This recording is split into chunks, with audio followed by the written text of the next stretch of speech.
So it wasn't until I sat down and, started to just film some takes, make sure, I'm in frame and the microphone works, that I realized how squeaky my chair is. Let me demonstrate it for you. What is that? What is that actually? That's horrific. I've never noticed it before. It's never been a cause for concern before. But basically, I apologize in advance because, like, I can try not to move, but realistically, guys, I'm gonna shift around a couple of times, and then it's just gonna get going, and it's gonna annoy me, and it's gonna annoy you, and I really apologize. Okay, I didn't design the chair. It's not my fault. Like, this is just what the uni's given me. I didn't think about bringing my own chair, but if it really becomes an issue in the future, then maybe I'll invest. We'll see. The point of today's video is I will be ranking every single book that I read in 2024. I think I read about 86 books in total, I think. I don't actually know. Wait, I might be able to check. I can check, actually. I have the power. 86 books! I did read 86 books. In 2024, that's the most books I've ever read in the year. The previous year, I think I read about 75. Did I? Maybe? I don't remember. But I can check that one as well. Oh, yeah. So in 23, I read 76 books. And then, really interestingly, well, it's not that interesting, but I find it interesting. In 2022 and 2021, I read 63 books both years. Like, I don't know why 63 was just, like, my number. But I'm, like, gradually increasing it year by year, My goal for this year is, like, 90, I think I've put. We'll see if that happens. I'm not too confident. I don't know. I get the feeling, like, because I'm at uni now, my reading's gonna, like, slow down a bit. But then saying that, last year was the year I did my A-levels, and I was auditioning for uni, because I do acting, so it wasn't quite, like, interviews or anything. It was, like, auditions, you know what I mean? And, like, I was doing all that, and I still managed to read 86 books. So we'll see, Like, maybe I have it in me, but that's not the point. The point is, I'm going to tier rank every single book I read last year, and we're just going to go through it. What did I enjoy? What did I hate? What was mediocre? And I think it'll be good to give you guys an impression of, like, who is this girl and what novels does she like, and what's her kind of genre, and maybe give me some credibility. Like, I know what I'm talking about, and, like, I have good taste, you know what I mean? So without further ado, let's explore our tiers. Okay, I'm gonna start at the bottom, I think. So I've kind of gone with a bit of a fire analogy. I don't know why. I was just struck with inspiration, and I was like, wow, how should I list these tiers? I always like it when there's, like, an ongoing bit, and I was like, fire. I feel like the creativity of the moment, it really hit me, and I was like, yes, this is the analogy we're going with today. So at the bottom we have the logs are damp. There actually is no fire. You're sitting there and you're trying to light the fire, you're trying to get it started. You're so freezing cold, you're shivering, and you're like, oh, I really wish I had some heat in my bones, and you're trying so hard to light the fire, but the logs are damp and you actually can't. Like, it's actually just not gonna happen, and you just have to suffer out in the cold. This is the equivalent of, like, a 1-star book. Dare I say 0 and, like, 1 star. They're, like, the same in my brain, you know what I mean? They're interchangeable. But on a positive note, guys, I actually didn't have any books in this tier list last year. You may be wondering, why is it there then? And I think, it's really to symbolize the books that could have gone there. We're holding space, actually, for the books that belong there, the books that I have put there in the past, the books that will go there in the future, We just need a reminder of what is out there in the wider world, Outside of my books that I read in 2024, there is damp log books out there in the world. And we just need to hold space for that and remind ourselves of that throughout this experience, Then, kind of as like a 2-star equivalent, we have flames struggling for life at the end of a wick. When you've got a candle burning and, it smells so nice and it's really good, and then suddenly you get to the bottom of the wick and it's like puttering out. Like, it's trying its hardest to hold on for dear life, but it's just going it's just going. Full stop, you know? Like, you're losing me. You're literally losing me. The same way that candle is losing its flame, you know? And yeah, it's kind of metaphorical for when the book had some potential and then you're reading it and you're just like, no. Like, I'm actually over this. Like, okay, maybe you've got a little something, like the tiniest tether, the tiniest spark that still keeps the flame alight, but at the end of the day, you're losing me, and you're gonna die, and this isn't great, you know? That makes sense, right? We then have third place? I mean, I guess, 3rd star equivalent. Yeah, that's a fire. That's the name of that one. This one, it's kind of in the name. It's like, I read the book and I was like, yeah, that was a book. I read it. The 3 stars are just generally like, yeah, I read this and like, it was fine. Like, it wasn't bad. I liked it enough, but it wasn't like good. Like, I didn't necessarily like really enjoy it, and I didn't love it. Like, I didn't want to die for it, you know? Getting into that region of books, we then have 4-star equivalent, a campfire. Someone's got a guitar. I'm sat on a couple of twigs or maybe a log, but that's okay for the sake of the moment.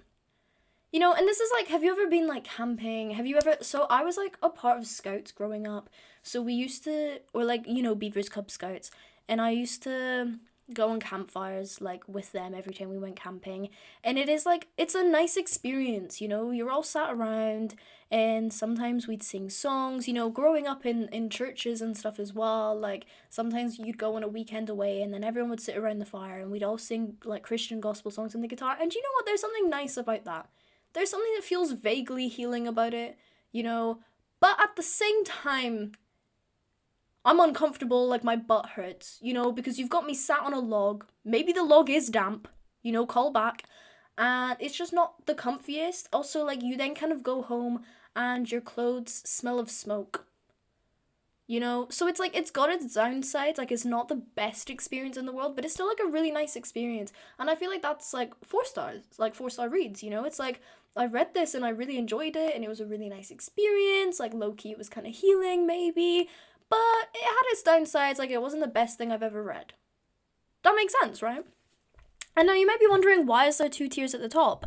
You might be thinking, oh, 5-star, 6-star. No, I don't go beyond 5 stars, actually. The second to top one, you know what I mean, is a 4.5, okay? This is where we're getting specific, because there's some that, you know, I'll read them and I was like, this was so good. This was like a 4-star, but like I really loved it and it has like a special place in my heart, but it's not quite a 5. I'm really strict with what I rate 5 stars. It's just like, I just know in my heart and soul when something is 5 stars to me. And there's books where it's like they kind of deserve to be 5 stars, but they just weren't.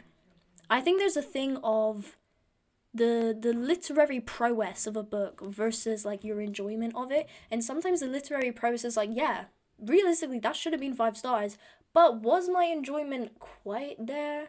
You know, it's just like a feeling. It's just like you just know in your heart when something isn't quite 5 stars. And so this is kind of the tier for, it's more than 4 stars. Like, it was so good and I still think about it all the time, but it wasn't quite 5 stars, you know? And for this tier, we have POV, a fireplace, book in hand, hot chocolate, blanket over my lap, peace. Then, 5 stars, we have Ablaze. This is when fire, the book, it's so out of control, and it's just so, like, overpowering, and so, like you're kind of just in awe of, like, how much fire this is, how good this book is. That you're just like, wow, you know? I feel like that's an equivalent to a 5-star read, you know? When I read a 5-star book, I'm just, like, blown away, and I'm just like, oh my goodness, this is just, you just can't help but get swept up in the flames, you know, and how good the book is. Are you all with me? Does this analogy make sense? Okay, good, thanks. So I thought, you know, let's just go through all the books I read. You can kind of see them all down here. I'm not gonna, don't look too hard though, okay? Like wait till I get there. You know, I don't want to tease them out and just like spoil them all. But yeah, I figure we'll go through them chronologically what I read in the year. How did I feel about them? So my very first book of the year was I've not actually ever done this before, guys. This is so exciting. Was Northern Lights by Philip Pullman. I read this and The Subtle Knife. I've decided, like, for book series, I'm not gonna sit there and go through all of the books. Like, one of the series I read this year was like 7 books long. I wasn't about to sit there with all 7 books and put them into the same tier, because they were all the same tier. You know what I mean? I just figured, like, I'll make this nice and okay, well, it's there now. I'll just make this nice and easy for myself and for, all of us, and we can... I lost my train of thought. I got thrown off. I don't know why. What was I on about? What was I saying? You know what I mean. Like, I just decided we'll just make this more visually interesting and less of a kerfuffle, and I'll just, like, I've put the first book of the series in there, and then that dictates how I felt about the rest of the series. Okay, that was the point I was trying to make. So I read the Northern Lights, and I also read The Subtle Knife, but, the Northern Light is representative of both. Thank you. And yeah, do you know, it's in the wrong tier. Let me move this. Yeah, that's a fire. I don't love this series. Like, I don't know if that's, like, blasphemous to say, because obviously it's kind of, like, become a classic in a way, and, like, it's one of those ones that I just kind of feel like is obligatory to read in a sense, but, like, I don't love it. I'm not, like, obsessed over the storyline, like, and it was kind of dragging. Like, I finished Northern Lights quite quickly, and I actually that was one that I reread, because I'd read the first book of the trilogy, like, years ago when I was, like, 14, 15, and then I just didn't have the sequels, and, like, when I don't have the sequels to a book, sometimes I then just don't read them, and it just, like, the whole experience drags out, and it dragged out so long that I was like, wow, I actually don't really remember enough from the first one, like, let me reread it. And, like, I will say, I think I prefer the first one. The second one is, like, slimmer than the first one, but it took me, like, double the time. I just don't know what it was. I just wasn't feeling, like, engaged. I just didn't feel like I could really get through it all that well.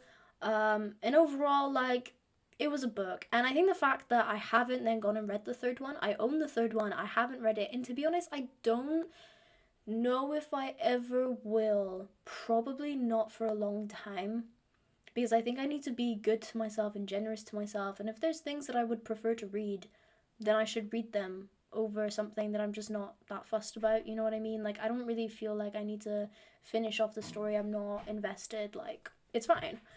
The next book I read is actually a play. It's called Wasted by Kai Tempest. It follows, like, 3 friends who've been, like, friends since high school, and they're all just kind of struggling with life. They're all working class people as well, and they all have such big dreams, and they're trying to, like, achieve those dreams and get out of them, but ultimately they're kind of, like, stuck in what the world has given them and the opportunities that they have, in a way, and they all kind of, like, struggle with drugs and alcoholism, and, like, it's quite a short play, but it is really good. I read a lot of plays. You'll kind of see, because my course is, like, acting and stuff, this one specifically I read because I was trying to find a monologue that I could use in my auditions for uni. In fact, actually, this one was a reread as well. I read it first in 2023, and then that's when I decided I was going to use it as a monologue. Like, I used one of the monologues in there for my audition. So I'd already used it, like, as an audition piece, but I think on the way to my audition for the uni that I'm actually at, so slay, I, like, reread it in the car because it was, like, such a quick read. It's, like, 60 pages. I think it was, like, the shortest book I read this year. And I've rated it on Goodreads, actually, 4 stars, which... I didn't know I did that, because I feel like, me personally, I would put it in 3, because it's not super memorable. I don't feel like I loved it enough to actually put it in 4 stars, so I'm gonna go against my it's creeping up. It's trying to tell me something. It wants to be in 4 stars. No, I'm actually gonna put you down there, but you know what? I will put it in front of Northern Lights. Yeah, I'm doing that. I'm gonna rank within the tier rank. I'm just that girl. You guys want to be me so bad. Next up, we have Archer's Voice. This is A story about. Sorry, I keep deciding, like, when I pick them up, should I just temporarily put them in a tier so I don't have to hold the cursor the whole time? Or does that, like, give it away? I don't know. We'll see. But yeah, Archer's Voice, it's about. There's a boy and he's mute. He's not deaf. I don't think. I think it's just that he's mute. And then a girl moves to like a small town and bumps into him. And she, like, someone in her family was deaf, so she knows sign language, and that's kind of how he communicates. So they start communicating through sign language. And it's like kind of interesting because he's been in the town for a really long time, and people like remember him from like when he was younger. And I think he might have spoken like in his childhood, and then like something happened. Like obviously I won't tell you what, but something happened, and suddenly he goes mute and everything. But like no one in the town really like made an effort to bring him out of his shell or like help him or anything. And there's like kind of like the town politics, I would say, I guess. But anyway, obviously she's like a new fresh face, and she can communicate with him, and then they fall in love. So it was a romance book. I don't really read a lot of romance books. This might be like 1 out of 2 from this year, or last year, sorry. And yeah, I on Goodreads I rated it 3 stars. To be fair, I wouldn't be mad about giving it like 4, maybe, but like it's kind of like on the brink. To be honest, I'd probably give it like 3.5 if we're being like particular, you know. Like I remember enjoying it. But at the same time, I read it like this time last year, so like how much do I actually remember it? Like I just remember like it was fine, I got through it quite quickly, but was it like a masterpiece? No. We then have Sense and Sensibility by Jane Austen. This one I listen to on Audible because I always kind of I just find it easiest to consume classics when they're on Audible. And which one is Sense and Sensibility? Because I read Persuasion as well last year, and to be honest, they kind of blur together in my brain because I read them like back, or I listened to them technically back to back. But either way, I love Sense and Sensibility. I think it's like her and her sister, and they're not that rich or anything, and their dad's just died, and they have to. I think it's their dad anyway, and they have to move to this kind of like cottage, like you know, like their house downsizes, and then it's just kind of about the visitors that come, and you know they meet some gentlemen, and they maybe fall in love with the gentleman, and like I just really like Jane Austen. Like I love Pride and Prejudice, and these were kind of like in the same kind of tier as that for me. Um, so you know, I'm gonna give it. Where is it? Where's the book? Is that one? I can't remember if that. I think that one's Persuasion. Wait, let me cook. Sense and Sensibility. I don't know why it doesn't scroll up when I do this. But yes, I'm gonna put it in my little 4-star tier. I loved it. It was cute. It was quaint. I really enjoyed it. I just really get along with Jane Austen's like writing style. Like I just feel like compelled, and I'm like, yeah, this is so nice, you know. And then have Time in the Conways by J.B. Priestley. This is the guy who wrote. What did he write? I know it. I literally know it. It's such a popular book. He wrote An Inspector Calls. Right, there you go. I've never actually read An Inspector Calls. Embarrassingly, you know, it's like a big one in England and Wales. Like for GCSE, that one gets like studied for like English lit. But like COVID COVID got in the way of my English lit GCSE, alright? Like, and my English GCSE teacher was also very much like when everyone else was doing Of Mice and Men, she was like, no guys, let's actually do To Kill a Mockingbird. And when everyone else was doing Macbeth, she was like, actually, have you guys heard of Romeo and Juliet? She was just like different, like she mixed it up. So like we didn't really follow the trends of what everyone else was doing. But yeah, like my brother did an Inspector Calls, I didn't. So I was like, bro, can't help you there, you're on your own. But yeah, I have the copy of like an Inspector Calls and other plays, and Time in the Conways is just the first one in that book, and I took that book on the coach on the way to an audition. Again, there's a theme here with me and my plays. Basically, I was looking for a monologue because for one of my, I got a recall, because sometimes for like big acting schools, it's not just one round of auditions, it's multiple. So I passed the first round, and then I got a recall to the second round, and for the recall they were like, you're gonna need 2 completely new monologues, you know, which was why I was then reading all these plays trying to like find the monologue. So yeah, it was just the first one in the book, so I was like, okay, like I might as well start at the beginning of the book. And to be honest, it was unmemorable. I think it's like a family. Sorry, my like flatmate stepped outside and started talking, and like the walls here are thin, you know. But yeah, it was just like, I think it's like a family. All I remember is that they're all sat in this room, and then like at one point there's like a time skip forward, and then maybe a time skip back, and there's like a cyclical thing about it, and that's kind of all I've got to give. It was like vaguely unmemorable. I didn't really massively care about the characters, you know. So I'm gonna put it when I find it. Oh, I got it. I'm gonna put it in. Yeah, that's a fire. And then have Persuasion by Jane Austen. Very similar. What is the plot to this one, actually? I feel like I remember enjoying this one more than Sense and Sensibility, but I don't remember what the plot is. Hello? Is that, like, crazy to say?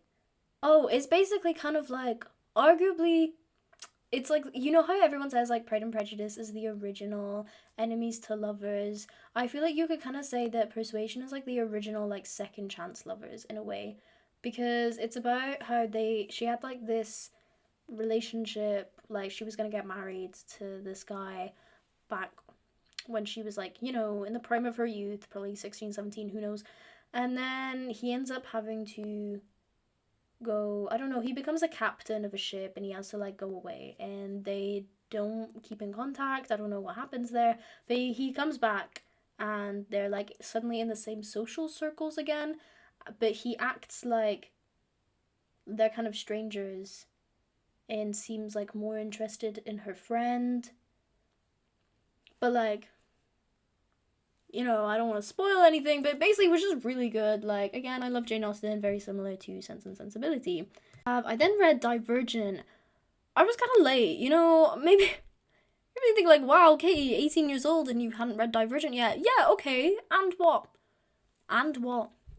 What do you want me to say? Like, but it was fine. I didn't love it. Like, the whole series was kind of like a, yeah, that's a fire for me. Like, it was fun. It was like a fun thing. It's like when you don't take it that seriously, like, because it's not a literary masterpiece, you know what I mean? Like, it's fine.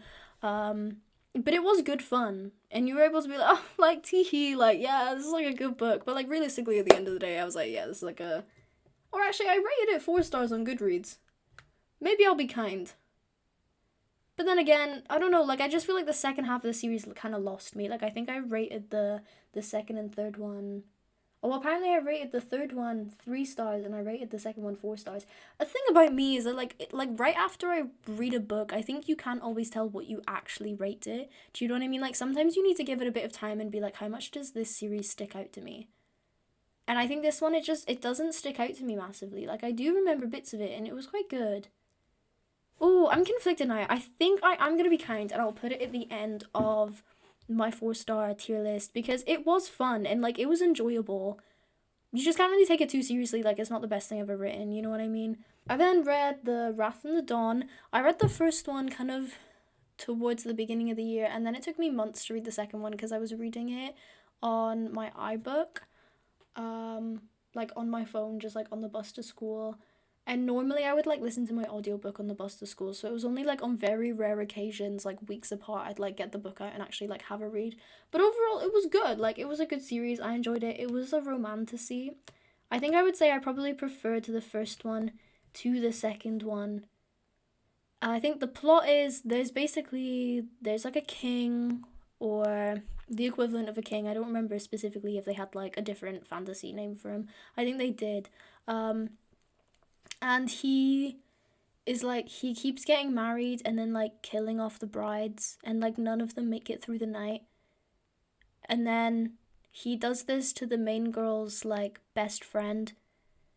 So to get him back for that, she's like, well, I'm so cool and so badass and I feel like I can overcome this challenge. Like, she's like, you know what, challenge accepted. Like, so she puts herself forward to get married to him. and then she survives the night, which none of them have done before, because you know what, she's right, she was that girl boss. And you know, like, again, like, the motivation initially is a little dubious. You're like, really, girl, would you have decided to do that? Okay, like, I guess I'll take your word for it. And you know, but she made it through. So, and like from then on it was like kind of fun, and you were like, okay, like the interesting, like the relationship dynamics and stuff, and like, you know, you're kind of watching them, like, you kind of, you know, you don't know like how bad this guy is. You're not too sure if he's like actually good, or like why he's been killing off all his wives, you know what I mean? And there's just like, it's like a nice cool dynamic. I think it is like a quite a good enemies to lovers, because I feel like a lot of the time when people say enemies to lovers, they don't really mean it. Like, you're actually lying to me. Like, they hated each other for a day and then they were fine. But this one is like, okay, like they actually kind of do hate each other, but at the same time they're falling for each other and they're attracted to each other, and there's tension, and like it was good, like it was fun. The second book, the plot kind of completely changes and it goes in like a whole other direction, because you know, they overcome all of the initial stuff in the first book, and then like an event happens and suddenly they have to deal with this event versus like the flaws of their relationship or whatever. But overall it was like a 4-star. I really enjoyed it. It was fun. I then I read another play. Again, I was still on the hunt for my audition piece, and I read A Day in the Death of Joe Egg. This one is like, I don't remember enough of it to like fully speak on it, but I feel like it was low-key kind of controversial. Like, it's about these two parents and their daughter's disabled. I don't remember what with. I think it was, I want to say it was like cerebral palsy, but I'm not too sure. And it's kind of just like the dad is always making these like kind of dark jokes to cope with the situation, and the mom's like kind of joining in on it, but at the same time like they're kind of miserable and they're not great parents. And then there was like a whole thing where suddenly the mom starts doubting whether the dad actually wants to like kill the child. Don't quote me on that, but I'm pretty sure that's what happened.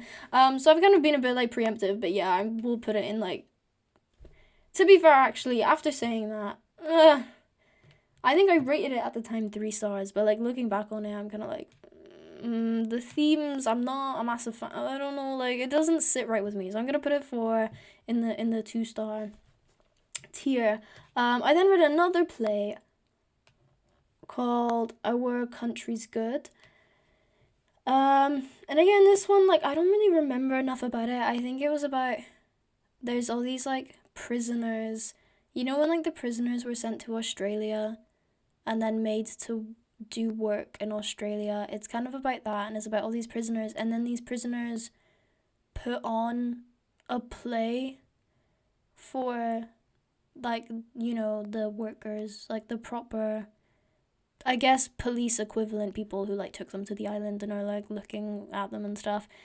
And that's all I remember. It was pretty good actually, like it was decent, but like I don't remember a lot. It wasn't that impactful. We'll give it a, yeah, that's a fire, you know. I then read, or more so, I listened to the whole of the I Am Number 4, like, Lorien Legacies series. There's like 7, maybe even 8 or 9 books in that series. It actually is really long. And it was fine. What's the plot? It's like, there's a guy, he's constantly on the move because he's like an alien from another planet, and their planet got destroyed, and he comes to Earth with his mentor. But like the people who destroyed his planet are like constantly hunting them, so they only really stay in places for like a limited amount of time. And they have this thing where like when they came to Earth, there was like 9 of them, and they were all dedicated a number, and they have to be killed in that order, like of the number. So this guy is number 4, hence why the first book's called I Am Number 4. And like there's also the thing of, there's a bug on my desk. Who are you and what do you want? I don't know. I hate bugs, sorry. And what was I saying? Yeah, you know, they also have this thing where like every time one of them dies, like they know because a ring will form around like their ankle. So like when the first one in this thing was like killed off, like there's the ring forms and stuff. And I think the beginning of the series starts with like the third ring appearing, which means that the first three have been killed, which means that like he's next. It was like a really good premise. Like realistically, like that sounds like it sounds fire, you know? And I kind of remember now why I wanted to read it. My mum has them on Audible. Me and her share an account. I don't know if that's bad to say. Is that like illegal? I'm sorry. But we share an account. And it's like it's her account, so like I can only really read or like listen to what she has. So I stuck with the series because I didn't really feel like I had much else. Like I wasn't inspired to like listen to anything else at that point in time from like what was already in her collection. So, you know, I read them and I listened to them and they were fine. They weren't really like, I think they're for a younger audience. I think that's what I'll say, is that it's more like a middle grade. Like I feel like I would have eaten them up if I was like 12 or like 11, but being like 17, 18, I was just kind of like, yeah, these are like kind of fun and I'm like invested enough to continue, but I'm not like in love with it. Like it's okay. I wouldn't necessarily like run around recommending them, being like, oh, they're so great. So I'm gonna put them in, yeah, that's a fire. I'll put it like in this bit. And like that's how I'd rank like the whole series. Like the whole series was just like all 3 stars for me. I then read Loveless by Alice Osman. She's the one who did Heartstopper, if you don't know that already. And I really enjoyed that book. It was actually so good. But it was like kind of scary a little bit because it was, you know, it was it was set in university, and I haven't like read too many books that are like set in uni, especially like at that point in time. And because that was the year that I was like applying to uni, it was kind of like oh my gosh, like I'm actually going to uni this year, like maybe this isn't like the best time to read this book. But I did read it and I did actually really love it. It's about an asexual and aromantic main character, and as someone who is asexual and probably also aromantic, but like guys, I'm still figuring that one out. Like we're still, that's a whole thing for another time.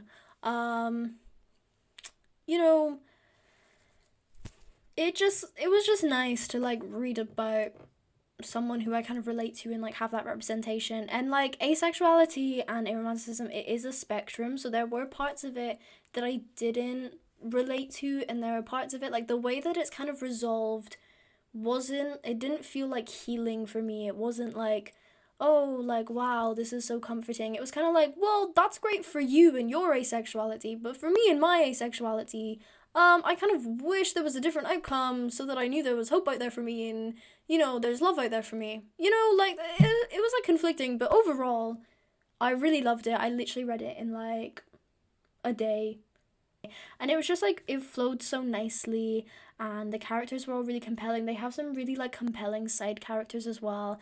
And I think, to be fair, like even though initially I was kind of like, oh my god, it's set in uni, like this is kind of scary, like once I actually got reading it, I was like, this is kind of fun though, like this is gonna be my life in a couple months, and like that's exciting. So I rated it at the time 5 stars actually, which I'm kind of surprised by, because I feel like in hindsight I would maybe put it like a 4.5, because I don't know if it's like, oh, that good, but obviously I'll trust past me. I'm gonna trust her judgment, and I'm gonna put it in 5 stars. I just really loved it. I think it's less of like a, oh, this is such literary genius, and more of just like a how much I enjoyed it, and the emotions that I feel towards it carry through on that 5 star. I'm very aware that it's getting kind of dark and dim. Daylight is running out. It's like 4:20. We're still in winter, so I'm gonna turn some light on, which means that I may need to check like the camera again. And also I'm so paranoid that like the camera's just gonna stop and I'm just not gonna know, because I'm filming on my phone, like I cannot see the screen, so I don't know what's happening. So I'm gonna do a little change up of the vibes that we have going on, and we're gonna get some lighting going on so you can really see me better, you know? I then read Ariadne by Jennifer Saint. This one is a Greek mythology one. It's about the daughter of the like king of Minos, who is like the kind of guy in the place where like the Minotaur stuff happens. Obviously, he's not like the father of the Minotaur. That was his wife. There's like a whole kind of like the way the Minotaur comes to be is not the most pleasant, you know, but like it's Greek mythology, like what you expect. And yeah, but it doesn't actually. It's like set. It starts off in that kind of like section area world of Greek mythology, like that part of Greek mythology. But it follows King Minos's daughter Ariadne, who is like this half sibling to the Minotaur and stuff. But like afterwards, I went through the Wikipedia page and I was like, okay, just tell me more about Ariadne. Like, what were the myths out there? And like, there's just so many different versions and stuff, and it's so interesting to see how Jennifer Saint like took different parts of the myths and stuff and like took the versions that she liked and was like, okay, let me make a full through running story with this. And I just really enjoy Greek mythology. It was just a really nice, fun read. This was like a 4-star read for me. I really enjoyed the story. I loved it. To be fair, like, I just love Greek mythology. I find it so interesting, and this wasn't just that week where I was just reading so much. So I don't know. Ooh, 4.5. I'm gonna put it 4 stars. I don't think it was quite 4.5, but it was like, I really enjoyed it. It was really good. I then read, get ready for it, The Invisible Life of Addie LaRue. I know, I was late. I was very, very late. I first heard about this book in 2020. It like kickstarted my book talk like era of like discovery, and I proceeded to then not read it for the next 4 years. I don't even think I owned it for multiple years. And do you know what, like, sue me, like, what do you want me to say? But I did read it. It follows a girl named Addie LaRue who was born in like, I don't know, a couple hundred years ago, and she ends up making a deal with the like a it's not quite the devil, but it is like in that same kind of vein, because she doesn't want to, like, she's being forced into a marriage and she doesn't want to marry him and stuff. So she's like, okay, like, i'm gonna go and she makes a deal with a devilish figure. And as a result of that, she then like is able to be free and go and do whatever she kind of wants. But every time she meets someone, as soon as she like leaves the room or like they don't see her anymore, they forget her. And so no one remembers her like at all, you know? And it just like, but then, you know, 400 years later, it's like we're in New York and she goes into a bookstore and, you know, no one ever remembers her when she leaves the room. So she goes to like steal a book and then she leaves the bookstore and the guy follows her out and is like, hey, you tried to steal that. And initially she's like, oh, like, what the hell? Like, you shouldn't remember me. But then she's like, oh no, maybe like he just followed me like as he was like chasing me out. So like, it's fine. Like, he totally doesn't remember me. Like, that would be so strange and like that's literally impossible. Like, why would that ever happen? And then she goes back like a couple of days later and he remembers her and he's like, you're not going to try and steal anything again. And she's like, you remember me?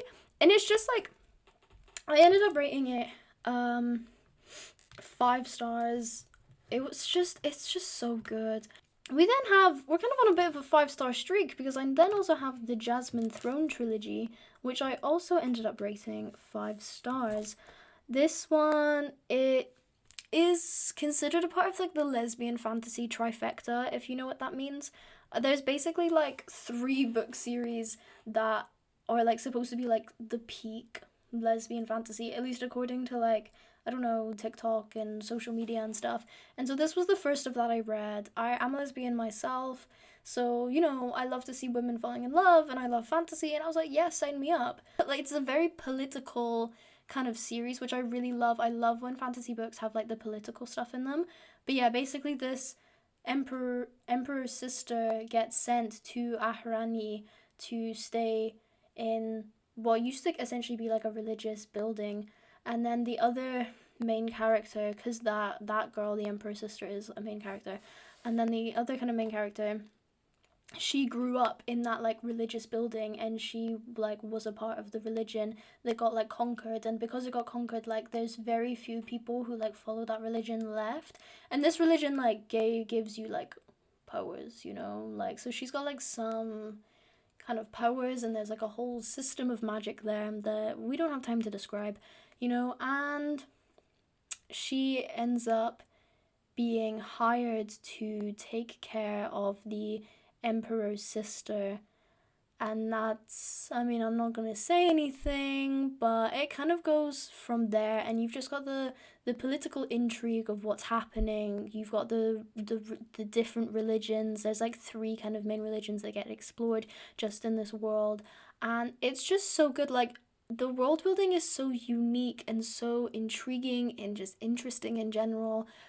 It's just such like a captivating world, and then the characters are really compelling, and it's just so good. I read the first 2 kind of early in the year, and then the 3rd one came out in like October, November time, so I got it and read it kind of just over Christmas. And literally, like, the second one was maybe like 4 stars, I guess, but like the first and third, like, it's just overall it's such a good series. I highly recommend it. 5 stars. We then have House of Hollow by Crystal Sutherland. This is about 3 sisters who are, I'm going to put it in 4.5.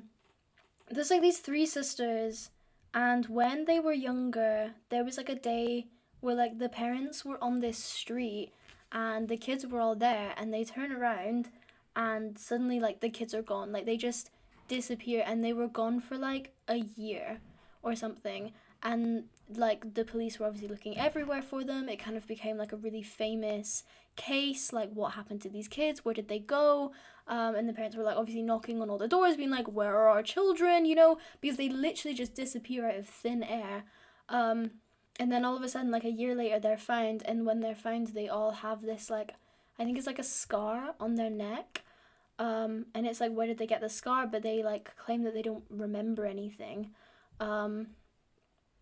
Or they just don't really remember anything, I think. And then it's set kind of years after this happens, and it follows the perspective of the youngest of the 3 sisters. And like her 2 older sisters have like gone off. They're like incredible, they're so beautiful. Like, there's a thing of, oh, also like when they came back, like their hair was like all like a different color or something as well. Like, their hair was suddenly all like silver, and again, like, it's this big news thing. And then years later, like, because of their like kind of, there's a very, it's kind of like literary horror mystery in a way. Like, it's got those kind of themes that underlie it, and there's like a sense of like whimsy, you know. And like, there's like, you get the impression that like they're not, like, it's not your normal like non-magical world. Like, there's clearly something that they have, some like charm that is not quite human in a way, but like we don't really know why.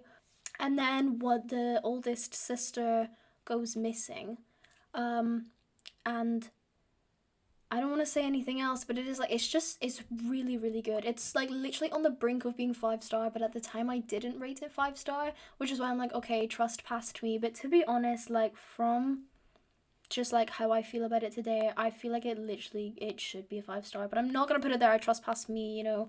I feel like too loyal to my old self to quite, you know, bump it up. But yeah, it's just so good. Like, it's such a clever storyline. It was so kind of, it was like kind of creepy, and you're kind of like, okay, like, what's happening? But I really liked it. I then read The Secret History by Donna Tartt. Again, I was kind of late. Like, I feel like everyone knows about this book. I'm gonna put it in like the 4.5 again, actually. But I feel like House of Hollow comes above it. It's not quite a 5 star. Like, I feel like everyone loves this book and they rated it 5 stars, and I did really enjoy it, but not like I loved it. Like, you know, it's kind of like I was saying at the beginning, like, you just have to feel the feeling, and I just didn't feel the feeling of it being a 5 star, but it is still like really good and really compelling. It's a dark academia kind of novel setting. They're all in this school, and it's like, is it 6 of them? I want to say there's like 6 characters, and they're all studying some archaic language. I don't even remember. And it just kind of follows, like, it follows this guy who joins the course late for reasons. And so this group of like the 5 other people, they already have this friendship, they already have this dynamic, and then he's coming in trying to find himself within that dynamic, and like they kind of, inherently it's just kind of works out that they all become friends because they see each other like every single day. But there's still that thing of like the relationship that he has with them, there's always that kind of like they have a thing that he doesn't, and he's like, there's something going on that they're not telling me. And then eventually he finds out, and he kind of ends up like roped into this, and like it's just really, really cleverly written, the way that the different characters are written and the plot is written, because it's like these people aren't necessarily likable, but they are at the same time. And it's like they're like kind of messed up, and they don't really care about the main guy, and they don't really care about each other, but at the same time they do. And it's just so interesting. I then read the Daughter of Smoke and Bone trilogy, and this one, so it follows a girl who is living in, she's Czech. So like right off the bat, like the setting is like so good. And she's a like art student, but she kind of, there's like magic stuff going on, and she can access this room which has all of these kind of partly like animalistic humanoid people in it who raised her. So she was kind of raised by them in this room, and she's like able to be in the human world, and she's able to be in this room, but she doesn't know anything else about that world. Like she doesn't know anything outside of the confines of that room. And then there's a thing of, she's always sent out to get teeth for them. She doesn't know why they need teeth, but she's always getting teeth. And then in exchange for teeth, she kind of gets like wishes. And then there's like a quantity or like a quality to the wishes, like kind of like money, in the sense that like she'll get like really tiny ones, and they all have like different names, and it's really cool. And like the tiny ones will be like little mini wishes, like, oh, she wants to change her hair, like she has like blue hair in the books because she's like, I want to wish for blue hair and stuff. But then you can also get like the really big good wishes that like, can make you like fly or whatever. And so like initially right off the bat, I was like, yes, this book is really good. I was really loving it. It was on its way to being a 5-star. And then there's kind of a point where the main kind of love interest comes in, and he's kind of like an angel. And then there's like a point in the book where the plot and the atmosphere and the vibes of the book just completely change. Like when the kind of reveal comes about like that starts explaining more of the world, it's just like the book's dynamic, it has like an abrupt shift that you just weren't really expecting, and you were just kind of like, oh, like this is really not where I was expecting this to go. So in the end I rated it 4 stars. And then I read the 3rd book, and again, like the vibes and like the way the book was, I just wasn't, like it was losing me a little bit. And I was like, I really liked the first bit, and I really liked the thing, because it's like, no, like she's no longer in Czech in the, like she was in the first one. She's like, she's starting to learn more about the world, and she's been able to make it into the fantasy world. And so like, or like she's like on the brink of it or whatever. And so like the atmosphere and the vibe just really changes, and I just wasn't quite there with it.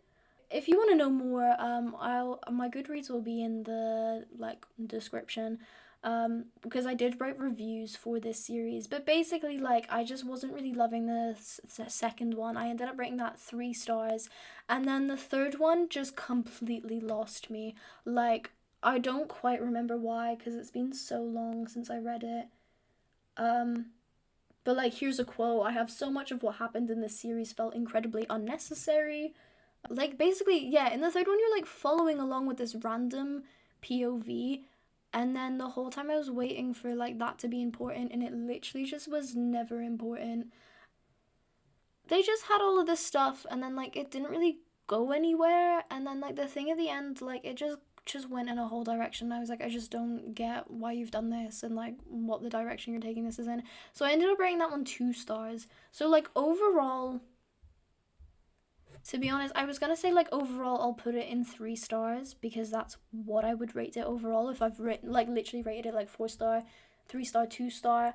But there's also the thing of like, why would you do that to me? Like, why would you fill me with so much hope and then completely crush my dreams? So for that, I'm gonna put it in Flame Struggling for Life at the End of a Wick. I'm sorry. I know people like really love this series and I really wanted to like it, but I just didn't. And maybe I'll go more in depth and like I'll remind myself and like read over my reviews properly and remind myself why I didn't like it and like talk about it and do a deep dive. But we'll see, you know, but I just didn't, it really didn't do it for me.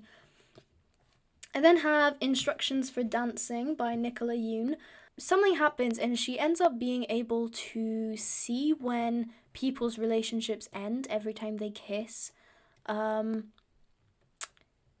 that's like a thing. And then she starts dancing and that's a thing. And then she meets a guy and that's a thing. And then things happen and it was really good. I really enjoyed it. I had a great old time. I'll put it there after Ariadne. It was really good. I don't remember much of it. Apart from that, I don't really want to spoil too much of it. But I read it really quickly. It took me like 2 days. It's quite a skinny one as well anyway. But yeah, it was really good. I then read Hamlet by William Shakespeare. Technically, like I did read Hamlet. Did I read it chronologically? No. I was studying it for my year 13 English Lit A level, and it was the Shakespeare play we were looking at. So we were kind of looking at like, you know, the scenes in class, and like I never like sat down and like read through it, but like we read it all in class. You know what I mean? Like I have read every line of that book, just not in the order that you were supposed to read it in, and but like I know the plot and I know it intimately, in fact, you know, because I had to study it. And I love Hamlet. I genuinely think it's one of like I think it's probably his best work. Have I read many of other Shakespeare's works? No, but it is genuinely so good. I'm gonna put it, dare I even say right at the top. I just think, how can you beat that? The thing I love so much about it is that so much of it is left up to interpretation. You know what I mean? Like the characters become compelling in the way that you can interpret them and view them in so many different ways. A really large part of Hamlet is the character Hamlet he's dealing with his father's grief. He's just seen his father's ghost, and his father's ghost has told him, like, hey, your uncle killed me, like, can you go get revenge? And he kind of spends the whole book putting off the revenge and, like, coming up with, like, silly ways of getting the revenge. And, like, one of the things that he starts doing is, like, pretending to be insane and, like, not mentally there. But then at the same time, you really start questioning, like, no, actually, I don't think you are mentally there. And it's a thing of, like, you can choose to almost read it through the lens of he's not mentally there, or you can choose to read it through the lenses he is, but he's pretending. And, like, that's one of the things that's very interpretive, but there's so many other things about, like, the relationships and dynamics between the other characters. Like, you have the character Ophelia, and, she, like, there's things that happen and she ends up having to, like, deal with grief as well. And, like, she doesn't, because she's, like, a woman, she doesn't really say a lot, you know, that's just how it is. But it's kind of interesting. She's kind of interesting and compelling because of that, because, again, it leaves so much of, like, what happens to her up for interpretation. And you're kind of like, okay, like, does she become insane, or is she just dealing like there's really, like, such great themes of, like, mental health in a way, and, like, how people are, like, dealing with grief. And so much of it is, like, they're in this world with, like, all these, you know, like, kings and stuff, like, in a world of royalty where it's like you're not supposed to, like, deal with grief, but at the same time they're human and they are dealing with grief. And, like, there's just so many really good things. I just love Hamlet. Just read Hamlet, guys. Like, it's so good. It would be my dream one day to play Hamlet. I think I ended up doing one of his monologues for my audition, and I don't want to toot my own horn, but I feel like I ate that up, you know? I then read one of the other books I studied, but for my drama A level, was The Radicalization of Bradley Manning. This is like kind of based off of a real story. Bradley Manning actually is not Bradley Manning anymore, it's Chelsea Manning, I think, because she came out as transgender after the events kind of took place and after this book was written. She moves to America where her dad is and ends up joining the army, and then ends up like exposing government secrets by like posting them to some website, and then she gets arrested for that. But then for some reason, I don't really remember the details, and like I remember even when I was studying it and I had to learn the context, I was just kind of confused. I just didn't quite get it, but like people were like, no, release her, she doesn't deserve her sentence. And then in the end, while Obama was still president, he was like, you know what, like I will reduce your sentence, and make it not as bad as it is, but I don't quite remember why. But the play itself was quite good. It kind of follows the story in a non-linear way. So there's constant like flashbacks and like flash forwards to her being in prison, and then you know, other bits where it's like them pursuing relationships and stuff. And that it makes it kind of intriguing, like the way that it's in the round, like the way that the performance is usually performed and stuff. Like it's quite a good play, but also I really hated my drama A level despite the fact that I'm now pursuing acting. So I also just kind of have like bad vibes attached to this play, unfortunately, which makes it just, I don't know, I'll put it there. I then read the A Good Girl's Guide to Murder series by Holly Jackson. Obviously, this series came out like on Amazon Prime, I think, or like ITV, like BBC iPlayer. That's the one. And so when that kind of got announced and the trailers came out, I was like, right, that means like I have to read these books like before the TV show comes out. And I loved them, guys. It just follows this girl. She's doing like, what is it called, like an EPQ or something. I'm not English, so I don't know. We don't have that in Wales, or Scotland where I grew up. So guys, like, you kind of lost me. But she's doing like a school project, and for the school project there was like a local town murder, but like no one like really knows what happened because the guy that everyone thinks killed this girl ended up like killing himself, and like someone is screaming outside. Girl, are you good? Actually, I don't know if it was. There's a fox running. What is that? I saw a fox running, and then I saw something else running, and it looked like they had like blue and red like flashing lights. That is so strange. Anyway, maybe that was a fox yelling. I've never seen that before. Wow. Anyway, what was I saying? Yeah, basically there was like a local town murder, and this guy ends up like killing himself, and he, like, the last thing he did before he died was like send a text to his dad being like, it was me, I did it, you know? And the police were like, yeah, that checks out, like, we'll just go with that then. And he ends up getting blamed for it, but obviously like nothing really happens because he's dead. This isn't spoilers, you know this, guys, it's okay. Sorry, I need to burp. I keep having to drink water because my voice, like, I can literally hear it going. I promise I don't vocal fry this much. I just apparently don't speak for this amount of time ever. But yeah, but she basically goes about like interviewing people and like figuring stuff out, because she doesn't quite, it's not that she thinks that the guy definitely didn't do it, but she has a suspicion that he didn't, because like she kind of knew him just through like connections like that you would know about if you read the book. I am not gonna go through that, I'm sorry.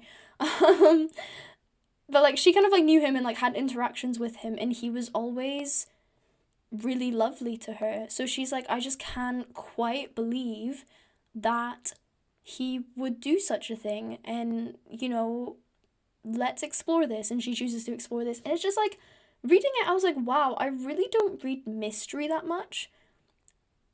And like, it's really good. Like, I really enjoy mystery, and I really enjoy the guessing game of like, oh, who do you think it is? Like, what actually happened? Like, what do I think happened?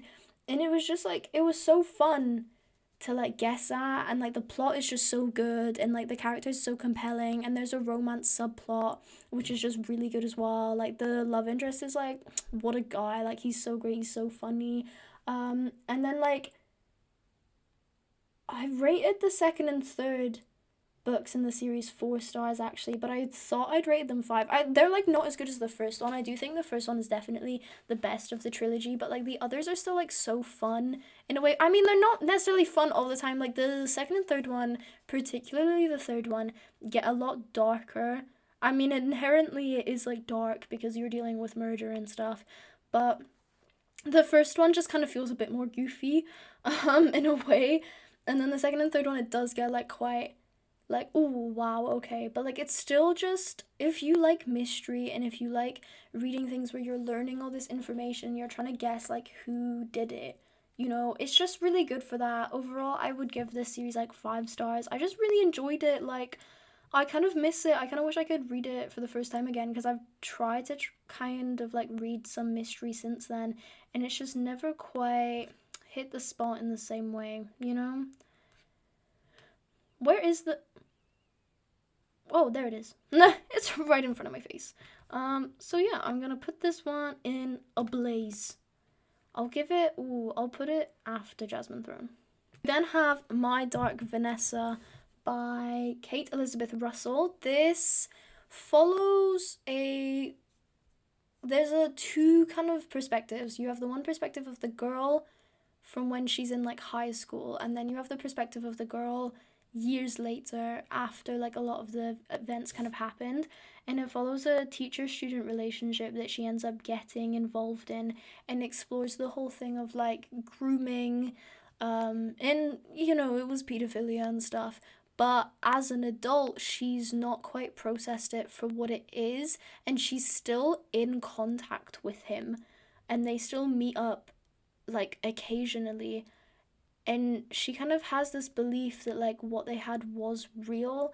And it kind of is set, I think, during the whole kind of like Me Too movement. So you have all of these girls coming out trying to talk about their experiences, and in particular also talk about their experiences with the guy that she had the relationship with.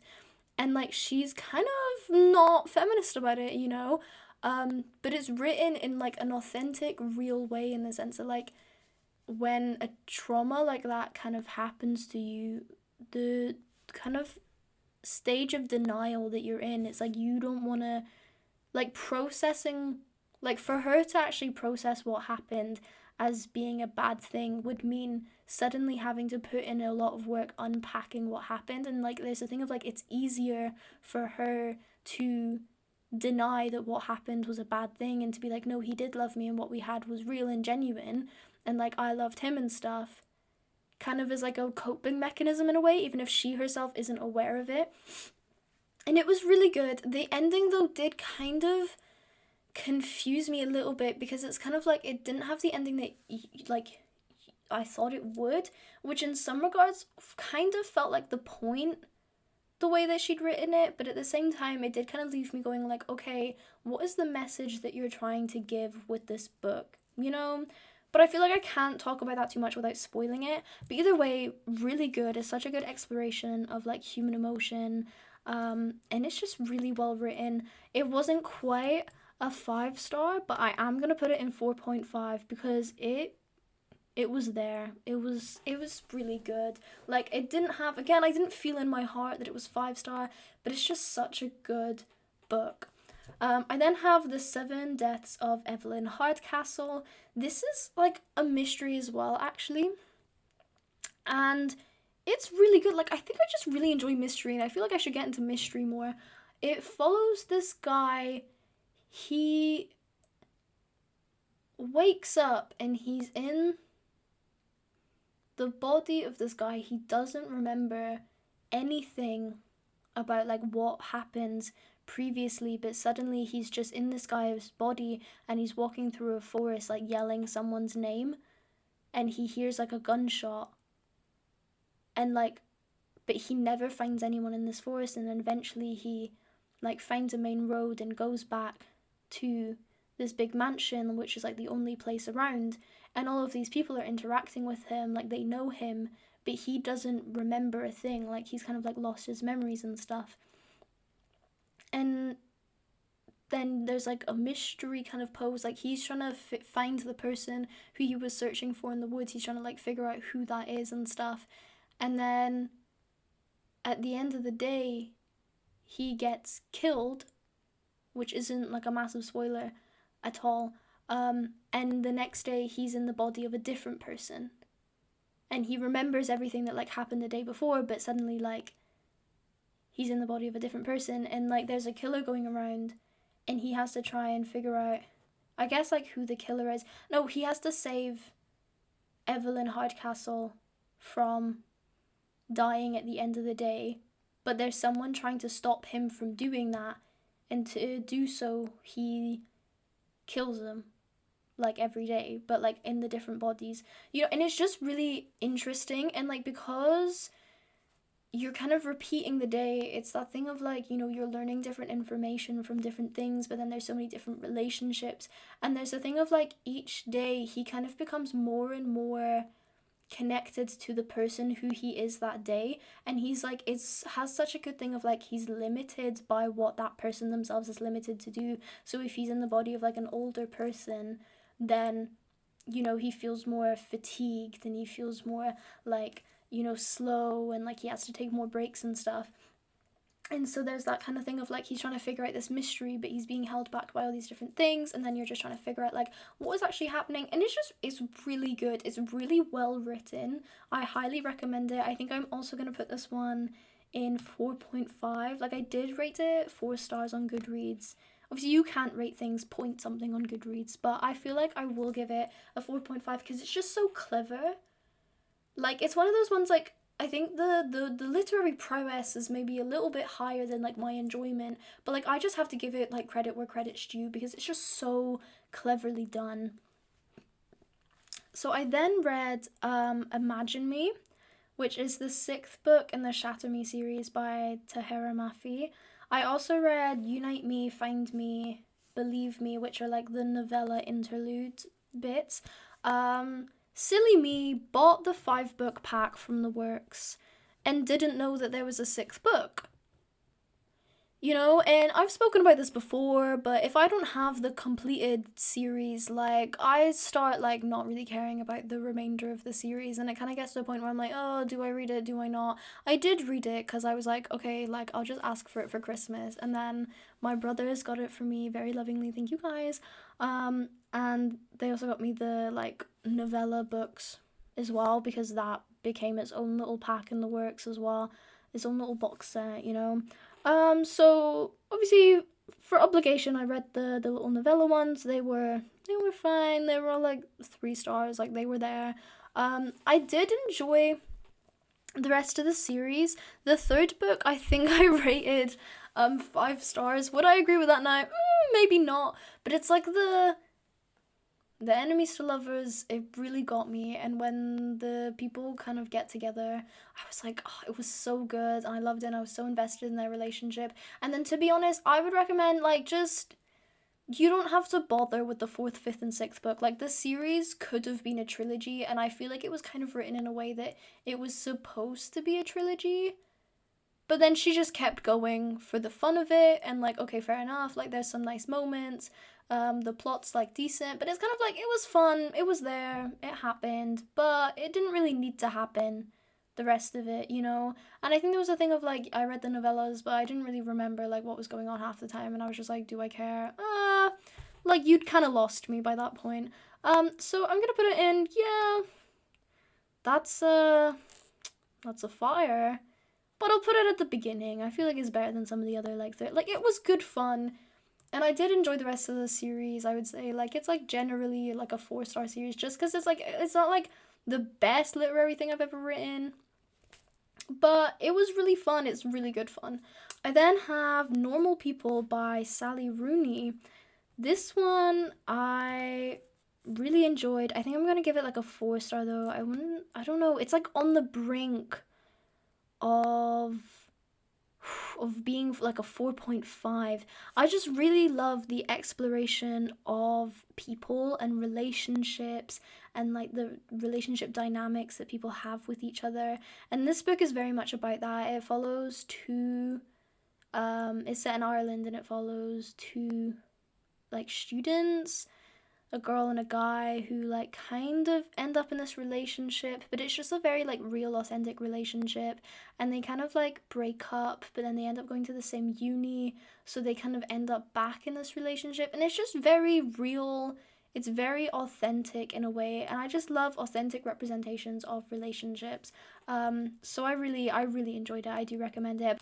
I then read This Is How You Lose the Time War by Amal El Matar, but then it's also written by Max Gladstone as well. So it has two authors who like they both write a different perspective, which makes it really interesting. It's still kind of like the writing style isn't too different. Ooh, sorry, I'm trying to figure out before The Secret History or after The Secret History. I'm gonna be cheeky and go with before.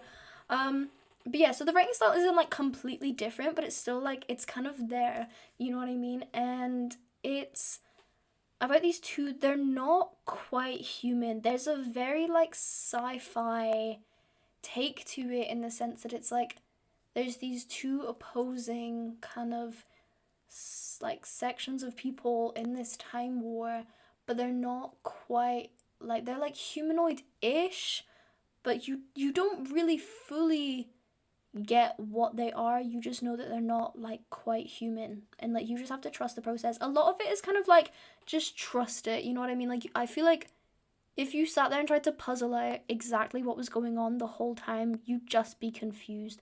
So you just kind of have to trust the vibes of what's happening and be like, okay, you just have to take it for what it is and accept the things that happen as they come, instead of being like, oh, I'm confused, why did that happen, you know what I mean?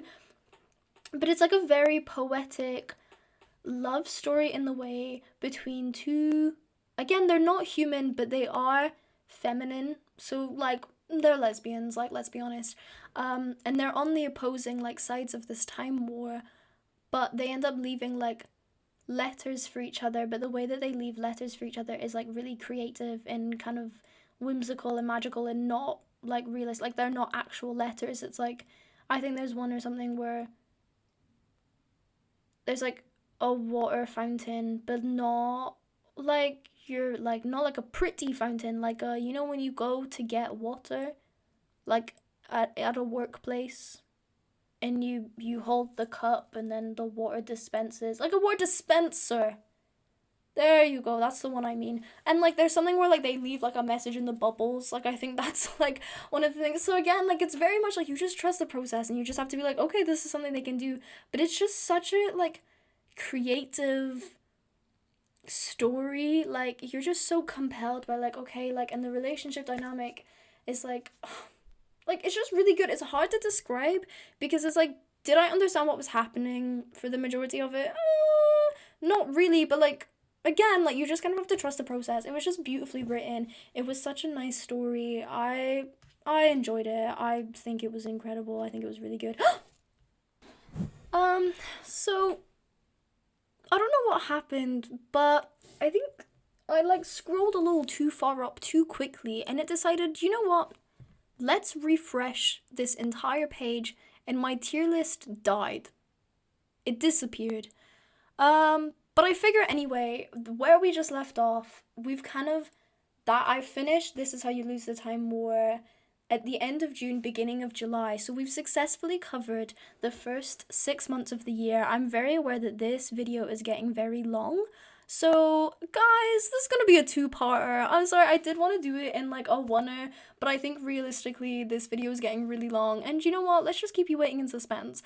So this video was getting long, and I'm losing the plot. My voice is going. I'm really hungry. My phone's on like 20%. I just think like the universe is trying to tell us something.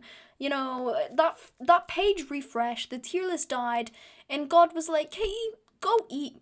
Take a break. My stomach is literally rumbling as I speak." So I think maybe I'm gonna take this as a sign from the universe. We're just gonna have to pause for today, and I will see you in the next one with part 2 of tier ranking all of the books that I read in 2024. But if you made it this far, thank you so much for being here. I hope you enjoyed it.